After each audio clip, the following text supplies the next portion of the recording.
France against Argentina is such a cool matchup. I think this is going to be game of the weekend. Just like France versus New Zealand was game of the weekend last week. Under the lights in Paris this Friday. What a way to get the weekend going. France versus Argentina. There are ballers everywhere. And it's very personal as well, because so many of the Argentinian team play their club rugby alongside their French opponents in the top 14. Cannot wait for this one. I'm going to preview the game. I've got a combined 23-man squad coming up as well to give a sense of where the balance of power lies for this one. So if you had all the Frenchmen and all the Argentinians, who would make a combined team? After that is, I've gone through both of the lineups which have been announced by Felipe Contepomi and Fabien Galtier. Your thoughts in the comments down below. Give the video a thumbs up and please hit subscribe. I would love it if I would earn your subscription. So let me begin with the home team, France. I can't wait for this one. Only a couple of days. And the international rugby is going to be gone in a couple of weeks. And I know that'll mean there's the lead into Christmas, which means Champions Cup and, well, just Christmas holidays and that, which is always nice. But I'm going to miss the international rugby. It's been so good. But this game. So for France, still no Damien Penaud. What is going on there? A third week ill. Is there something else going on besides just illness? In a Matthew Jalabert type fashion, is there maybe a little Bordeaux wedge in the French team? It would be very French to have some kind of strop going on somewhere or some infighting of some kind. It may just be illness still. What is going on with Damien Penaud? If you know anything, let me know in the comments.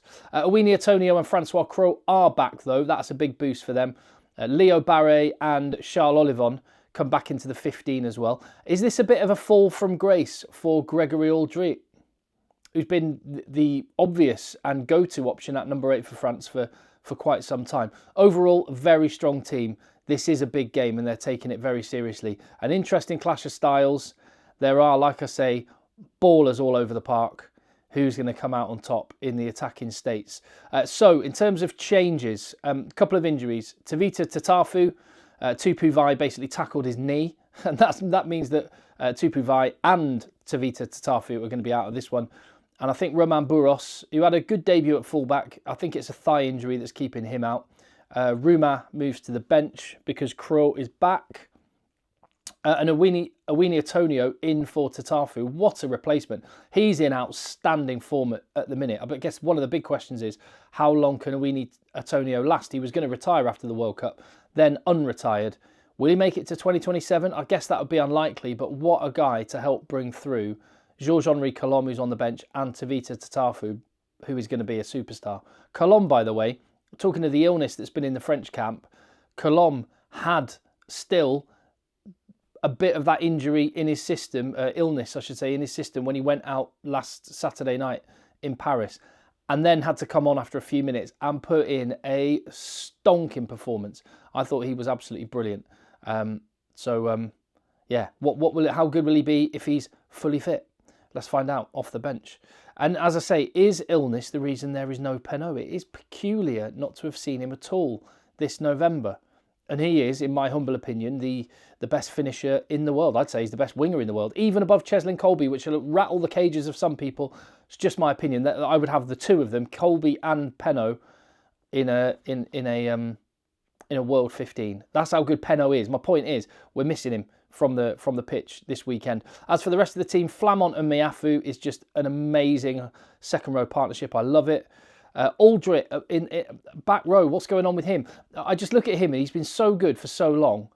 I mean, two things. One is that ever since he's taken his scrum cap off, he's not been quite as good. I'd say more likely it's the fact that he just plays so much for club and country the last couple of years. He has just been relentless, and I wonder if that's catching up with him at the moment.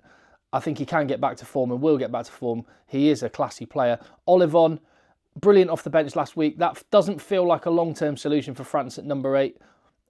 Could be Ruma. It could be the guy Gazzotti, Marco Gazzotti on the bench. 20 years of age, Bordeaux, on debut, classy player. As for the back line, Dupont and Ramos, just world-class. The wingers, Louis Bielbarré, again, insanely good last week. Villiers needs a performance in the absence of Penaud. Leo Barré coming in for Burros. He's a good young player as well. Centre partnership, though, I think I want to see a bit more from. Yoram Moefana, it's his 32nd cap on Friday night. Never quite convinced me. I wonder if he just needs to take the reins. Do you know the biggest surprising stat as well as him having 32 caps now, is the fact that he's only 24 years of age. I thought he was much older than that. He's only 24, so the guy has got time. And so I guess he's worth persevering with. But it feels like France need a centre combination to emerge. They are up against Argentina. Firstly, before I get to the actual team, Argentina, what on earth are you playing at? What is this? Some people have an issue with England and lots of the home nations teams going like 15 to 9 and then 1 to 8. This is worse, isn't it? 1 to 7, 8 to 15. What is that about? Come on, you can do better than that, Argentina. As for the team, pretty good. One change to the starting lineup that played against Ireland and came within 3 points, and some would argue should have won. Scrum half is where the change is. Gonzalo Garcia is in. Badhan Velez. Sound like Mike Tyson. He's on the bench. And Gonzalo Bertranu is out. I don't know if that's injury. I don't know if that's tactical. I don't know. But on the bench, I do know that Kremer and Mateo Carreras has made that bench significantly more impressive than it would otherwise be. And both of those players are 2 of the 10 players in the Matchday 23 who play their club rugby in France. There's Sclavi and Petit and Ruiz and Oviedo and Kremer, Delgi, Malia, Calles, Gomez Cadella and Carreras, Mateo Carreras, all play in France, which is just an interesting little subplot.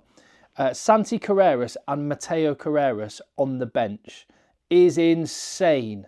They are both incredible, and it speaks to how good Argentina's back 3 options are when you've got Iskro and Delgi starting. Oh my God, Bautista Delgi. That try that should have been given to Matthias Moroni at the weekend in the first couple of minutes of the Ireland game. I'm still annoyed that was disallowed. The footwork from Delgi to just ghost past Henshaw and Ringrose was insane. He is so good. So let's see what he can do. And the back 3 and the back row, just massive. Oviedo, only 23 years of age. He has massively impressed me, along with Juan Martín González. They've got a couple of guys that can take on the mantle from Matera, who's still there, and Kremer, who is on the bench and is definitely going to be motivated, having come back into the team. As for a combined team, this is what I've gone for. So as you can see, it's very French blue rather than Argentinian blue. And I think that does speak to where the strengths lie. I think France have got an edge up front. Argentina's back row, though, is very, very good. And Juan Martín González could have been in the back row. Equally, Olivon and I've forgotten who the blinds are, Boudon, are both very good players as well. So that back row battle is going to be absolutely brilliant. I think France have it in the front 5, and I think that's where they're going to win the game. That and the half-back partnership, which I just think is it is a giant chasm between Garcia and Albanese and Dupont and Ramos. That is not even worthy of comparison. The gulf is that big. How close can they get to that performance? How much can Matera and González and Oviedo get to Dupont to slow him down a bit in the way that Savia managed to really well for New Zealand? That's the big challenge. New Zealand got a great nudge on in the scrum, which meant Dupont didn't really have a platform to play off from set piece. I don't know if Argentina are going to be able to do the same against France. I think things will be a lot more solid for France. So I think Dupont and Ramos, I think they're going to tear it up. But if Argentina can get any good ball, as I've already said, their back 3 is insanely quick and elusive. And it's a big game, isn't it? Big, big game. Cannot wait. I'm going to go for France by 15 points. Let me know what you think in the comments down below, and I will see you on the next one.